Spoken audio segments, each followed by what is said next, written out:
नमस्कार शुभ सकाळ आपण मानक स्वागत जनाउछि आम चैनल राज्य खबर रे।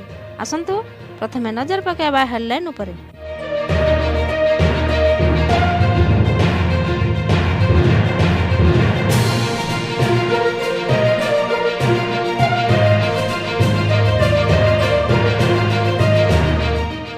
वर्तमान जानवा संपूर्ण खबर। विकसित गाँ विकसित ओडिशा पे सरकार मार्गदर्शिका जारी करिसेंती।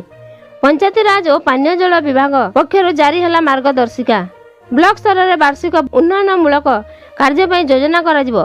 जिलापाल और बीडीओ को यही मार्गदर्शिका पठा जायछि।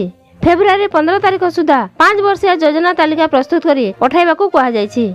2024-25 रे विकसित गाँ विकसित ओडिशा पे सरकार बजेट रे 1000 कोटी टंकार व्यय बराद रखिछंती। नुआ मार्गदर्शिका मुताबक एही टंका को प्रति पंचायत को आवंटन करा जिवो। महाकुंभ दलाचकटारे तदंत निर्देश देले मुख्यमंत्री। उत्तर प्रदेश प्रयागराज रे चलीथिबा महाकुंभ मेला रे घटिथिबा दलाचकटारे 30 रु ऊर्ध्व प्राण हराइथिबा बेले 60 रु अधिक आहत होइछंती।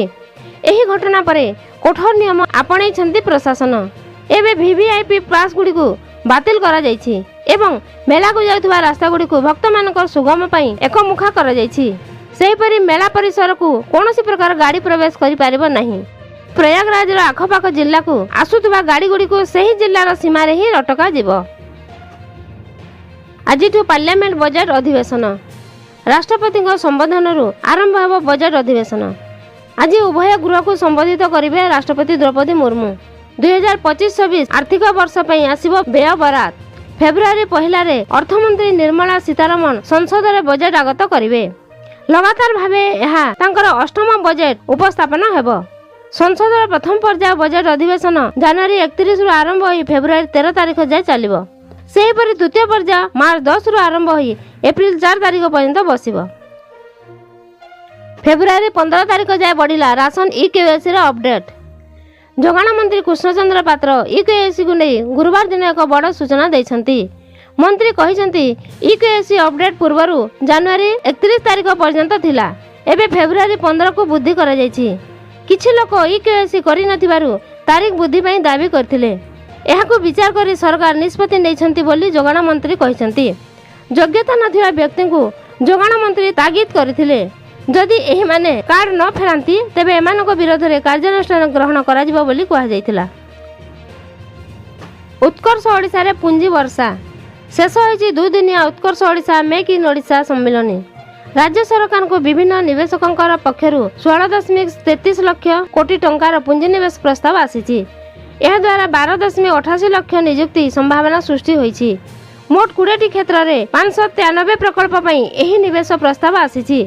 द्वितीय दिन सुधा समुदाय 145 टी राजीनामा स्वाक्षरित होईछि। एथिरे 12,89,000 कोटी टंकार पुंजीनिवेश चुक्ति रहितबा बेले एथि जोगु राज्य रे 8,94,000 रु अधिक नियुक्ति सुजोग सृष्टि हेबार संभावना थिबा मुख्यमंत्री मोहन चरण माझी कहिसंती। आगामी दिन में ओडिया चलचित्र जातीय और आंतर्जातिक स्तर में प्रसिद्धि लाभ करिबो। विगत दिन में अनेक ओडिया सिनेमा जातीय स्तर में ख्याति और प्रसिद्धि लाभ करिछि। आगामी दिन में ओडिया चलचित्र उन्नति और विकास पई आमे प्रतिश्रुतिबद्ध बोली कहिसंती ओडिशा शिल्पी दक्षता विकास और वैषयिक शिक्षा विभाग मंत्री संपत चंद्र स्वाई। आगामी दिन में ओडिशा चलचित्र जातीय और आंतर्जातिक स्तर में प्रसिद्धि लाभ करिबो बोली से आशावादी थिबा कहिथिले। जनता मैदान रे आयोजित Utkarsh Odisha make in Odisha conclave रे ओडिया चलचित्र जगत रे निवेश विभिन्न दिग एवं सुजोग सृष्टि संबंध में आलोचना होइतिला। छत्तीसगढ़ में माओ निपात अभियान को आहुरी जोरदार करा जायछि। छत्तीसगढ़ में माओ निपात अभियान को आहुरी करा जायछि जोरदार। सुरक्षा बाहिनी गुली रे गत 2 सप्ताह मध्य वरिष्ठ नेता समेत 50 रु अधिक माओवादी निहत होई सारिछंती। फल लाल बाहिनी शिविर छिन छात्र हो जायछि। एबे पुणी थरे संगठन को बल देबाकू उद्यम आरंभ करुवा बेले सेमाने सुरक्षित कॉरिडोर बौद्ध कंधमाल सीमांत घंच जंगल रे ठूला हेबा सह ओडिशामुखी होइछंती। अन्यपटे पुलिस एनकाउंटर रे 2 माओवादी निहत। झारखंड पश्चिम सिंहभूमि जिला सरंडा जंगल रे सुरक्षा कर्मी एवं माओवादी मध्य गुली विनिमय होइछि। महाकुंभ को ओडिशा रु जाउथुबा स्वतंत्र बस बातिल। बुधवार दिन प्रयागराज रे ଦଳା ଚକଟା ଘଟି 30 ଜଣ ଲୋକଙ୍କର ମୃତ୍ୟୁବରଣ କରିବା ପରେ ଏହି ନିଷ୍ପତ୍ତି ନିଆଯାଇଛି ଏବଂ ଫେବୃଆରୀ 4, 2025 ପର୍ଯ୍ୟନ୍ତ ଏହି ସେବା ବାତିଲ ରହିବ। ଟଙ୍କା ଫେରସ୍ତ ପାଇଁ 9937547773କୁ ଯୋଗାଯୋଗ କରିବା ପାଇଁ ସୂଚନା ଦିଆଯାଇଛି। ଯେଉଁମାନେ ଆଗୁଆ ଟିକେଟ୍ କରିଥିଲେ ସେମାନେ ଯୋଗାଯୋଗ କରିପାରିବେ। OSRTC ବାତିଲ ବିଷୟରେ ଯାତ୍ରୀମାନଙ୍କୁ ସୂଚନା ଦେଇ ଏହି ସାର୍ବଜନୀନ ନୋଟିସ୍ ଜାରି କରିଛି ଏବଂ ଏହାର ସରକାରୀ ସୋସିଆଲ ମିଡ଼ିଆ ହ୍ୟାଣ୍ଡେଲ୍ ମାଧ୍ୟମରେ ପରବର୍ତ୍ତୀ ଅପଡେଟ୍ ସେୟାର କରିବା ପାଇଁ ପ୍ରତିଶ୍ରୁତି ଦେଇଛି। ଡ୍ରୋନ୍ ଉଡ଼ାଣକାରୀଙ୍କର ବିରୋଧରେ ହେବ କାର୍ଯ୍ୟାନୁଷ୍ଠାନ। ଶ୍ରୀମନ୍ଦିର ଉପରେ ଡ୍ରୋନ୍ ଉଡ଼ିବା ଘଟଣାକୁ ନେଇ ପୁଲିସ ପକ୍ଷରୁ ସିଂହଦ୍ୱାର ଥାନାରେ ଲିଖିତ ଅଭିଯୋଗ ପରେ ମାମଲା ରୁଜୁ କରାଯାଇଛି। ପୁଲିସ ଘଟଣାକୁ ଗୁରୁତର ଭାବେ ଗ୍ରହଣ କରିଛି। ତଦନ୍ତ ପରେ ଡ୍ରୋନ୍ ଉଡ଼ାଣକାରୀଙ୍କର ବିରୋଧରେ କାର୍ଯ୍ୟାନୁଷ୍ଠାନ ଗ୍ରହଣ କରାଯିବ ବୋଲି ଆରକ୍ଷୀ ଅଧୀକ୍ଷକ ବିନୀତ ଅଗ୍ରୱାଲ ବୁଧବାର ଦିନ ସୂଚନା ଦେଇଛନ୍ତି। ଶ୍ରୀମନ୍ଦିରର 100 ମିଟର ପରିଧି ଅଞ୍ଚଳ ନିଷିଦ୍ଧାଞ୍ଚଳ ଭାବେ DGCA ପକ୍ଷରୁ ନିର୍ଦ୍ଦେଶ ଜାରି କରାଯାଇଛି। ଏହି ଅଞ୍ଚଳରେ ଡ୍ରୋନ୍ ଆଦି ଉଡ଼ାଇବା ସମ୍ପୂର୍ଣ୍ଣ ବେଆଇନ ବୋଲି ସେ କହିଛନ୍ତି। ଫେବୃଆରୀ 2 ଯାଏ ଘନ କୁହୁଡ଼ି ସତର୍କ ସୂଚନା ଜାରି। ରାଜ୍ୟରେ ଫେବୃଆରୀ 2 ତାରିଖ ପର୍ଯ୍ୟନ୍ତ ଘନ କୁହୁଡ଼ି ନେଇ ପାଣିପାଗ ବିଭାଗ ପକ୍ଷରୁ ୟେଲୋ ୱାର୍ଣ୍ଣିଂ ଜାରି କରାଯାଇଛି। ଶୁକ୍ରବାର ଦିନ ସକାଳ ପାଇଁ 10 ଜିଲ୍ଲାକୁ ୟେଲୋ ୱାର୍ଣ୍ଣିଂ ଜାରି କରାଯାଇଛି। କଟକ, ଖୋର୍ଦ୍ଧା, ଢେଙ୍କାନାଳ, ବୌଦ୍ଧ, ଅନୁଗୁଳ, କେନ୍ଦୁଝର, କଳାହାଣ୍ଡି, କନ୍ଧମାଳ, ନୟାଗଡ଼ ଓ କୋରାପୁଟର ଜିଲ୍ଲାକୁ ଶୁକ୍ରବାର ଦିନ ସକାଳ ପାଇଁ ୟେଲୋ ୱାର୍ଣ୍ଣିଂ ଜାରି ହୋଇଛି। ଶୁକ୍ରବାର ରାତି ଓ ଶନିବାର ସକାଳ ପାଇଁ 8 ଜିଲ୍ଲାକୁ ଘନ କୁହୁଡ଼ି ନେଇ ପାଣିପାଗ ବିଭାଗର ୟେଲୋ ୱାର୍ଣ୍ଣିଂ ଜାରି ରହିଛି।